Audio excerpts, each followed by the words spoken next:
Hi అండి, అందరు ఎలా ఉన్నారు? నేను మీ కిరణ్ చంద్ర, న్యూమరాలజిస్ట్. మీరు మిథున రాశిలో జన్మించారా?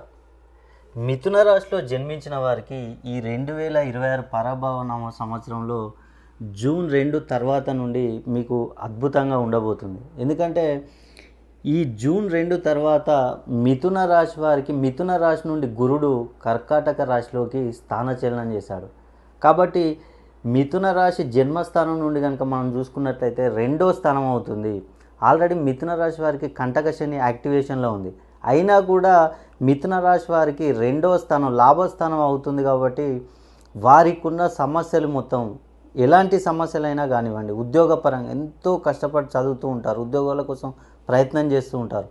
అలాంటి వారికి ఉద్యోగాలు వచ్చే అవకాశాలు ఉన్నాయి. ఉద్యోగంలో ఉండి ప్రమోషన్ల కోసం ఎదురు చూసే వారికి కూడా ఈ సంవత్సరం ప్రమోషన్లు వచ్చే అవకాశాలు ఉన్నాయి. అదేవిధంగా ఎన్నో వ్యాపారాలు చేస్తూ ఉంటారు, వాటర్ రిలేటెడ్ వ్యాపారం, ఐరన్, అదేవిధంగా రియల్ ఎస్టేటు, కూరగాయలు, ఫ్రూట్స్, ఇలా ఏ వ్యాపారం చేసినా కూడా కొత్తగా మీకు ఈ సంవత్సరం లాభాలు వచ్చే అవకాశం ఉంది. అదేవిధంగా వివాహం కోసం ప్రయత్నం చేసేవారికి వివాహాలు, సంతానం లేని వారికి సంతానం, అదేవిధంగా విదేశీ ప్రయాణం చేయాలనుకునే వారికి కూడా ఈ సంవత్సరం చాలా సులభతరంగా ఉంటుంది.